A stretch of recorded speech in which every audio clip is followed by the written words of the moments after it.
Hello bachcho, let's see the question. Go through the following figures. So here three diagrams are given, figure A, figure B and figure C. These three are the diagrams of the muscles or muscular tissues. So muscles are responsible for the movements in body. तो movements के लिए जो tissue responsible होता है that is known as muscles. Now the muscles are composed of elongated cells and these cells of the muscles are known as muscle fibers. And depending on the appearance and functions, the muscles are or muscular tissues is of three types. एक होता है skeletal जिसको हम बोलते हैं striated और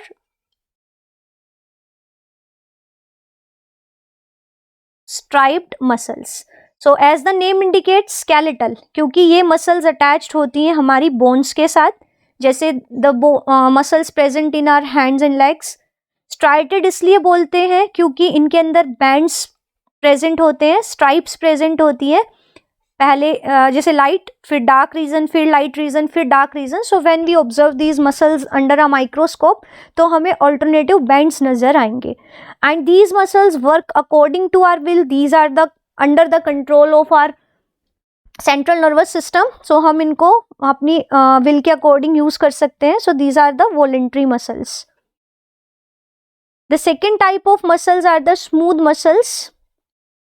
As these are not attached with any bone, so इनको smooth बोलते हैं. और अगर हम इनको माइक्रोस्कोप में ऑब्जर्व करेंगे so इनके अंदर कोई stripes या bands आपको नजर नहीं आएंगे. So these are unstriped or unstriated muscles and these muscles are not under our control. तो हम इन muscles को बोलते हैं involuntary.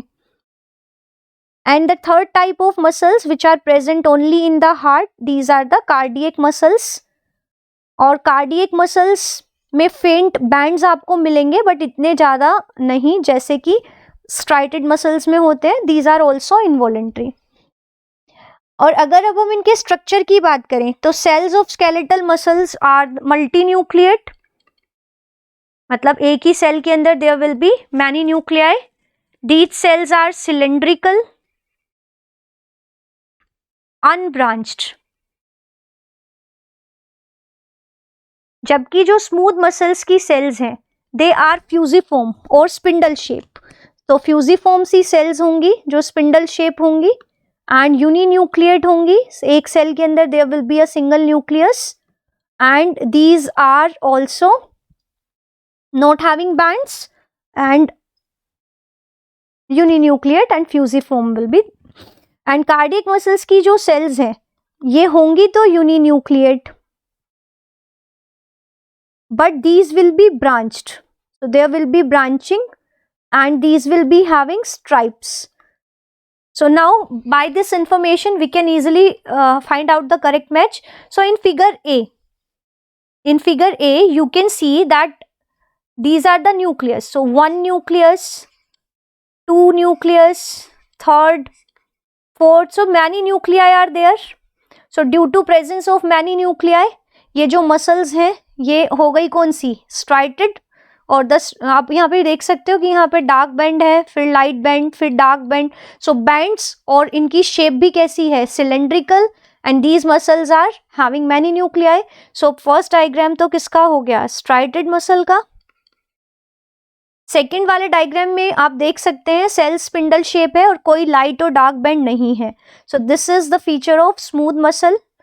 जबकि थर्ड में आप देख सकते हैं कि जो फाइबर्स हैं दे आर ब्रांच्ड. यहाँ पे इन पॉइंट्स पे आपको ब्रांचिंग नजर आ रही है. सो ड्यू टू ब्रांचिंग इसका मतलब ये हम आइडेंटिफाई कर सकते हैं कि कार्डियक मसल है. There is a single nucleus in each cell और यहाँ पे भी आपको बैंड्स नजर आ रहे हैं. और जो ये इंटरकैलेटेड डिस्क जो स्पेशल जंक्शंस हैं. So this is the diagram of cardiac muscle. So now it is clear from the figures. A is striated, B is smooth and C is cardiac. So option C is the right answer. All the best and thank you.